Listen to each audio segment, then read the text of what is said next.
ఏడాది కూడా ఉండదు. లిల్లీపుట్గాల ప్రభుత్వం ఇదట. తెలంగాణ ముఖ్యమంత్రి రేవంత్ రెడ్డిని లిల్లీపుట్ అంటుండు కేసీఆర్. లిల్లీపుట్ అట. మరి ఆ లిల్లీపుట్ అంటే ఏందో మరి ఆయన అర్థం చెప్పాలి.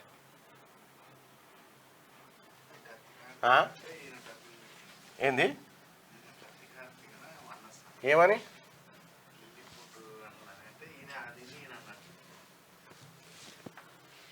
లిల్లీపుట ఈయన పేరా? లిల్లీపుట్ మీన్స్ యాక్టర్ అట.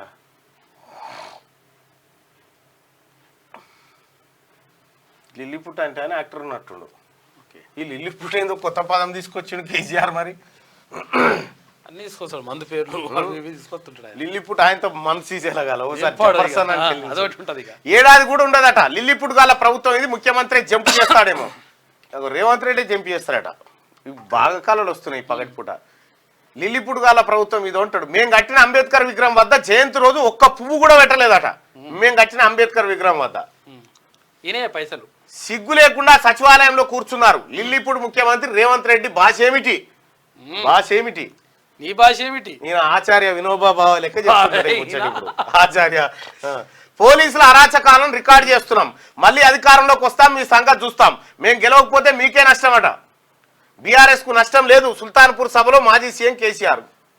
పోలీసుల పరిస్థితి ఇప్పుడు 3 నెలలకే గిట్లా అవుతుందా? మీకు 3 నెలలకే. కాంగ్రెస్ ప్రభుత్వం ఏడాది కూడా ఉండేలా లేదు. కాంగ్రెస్ లోని ఎమ్మెల్యేలే బీజేపీలో కలిసే పరిస్థితులు ఉన్నాయి.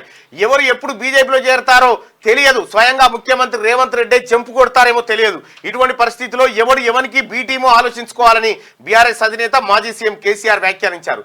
తమకేమీ ఓర్వలేనితనం లేదని, 5 ఏళ్లు ఈ ప్రభుత్వం ఉండాలని కోరుకుంటున్నామని అన్నారు. అప్పుడే నలుపేందో తెలుపేందో ప్రజలకు తెలుస్తుందన్నారు. పాలిచ్చే బర్రెను వదిలి దున్నపోతుని తెచ్చుకున్నట్టు లిల్లీపుట్ గాలకు అధికారం ఇచ్చారని వ్యాఖ్యానించారు. తన గుడ్లు బీకి ఆడుకుంటామని, తనను పండబెట్టి తొక్తా అని, తనను పేగులు మెడలేసుకుంటా అని రేవంత్ రెడ్డి చెబుతుండు అని చెప్పని ఉన్నదా?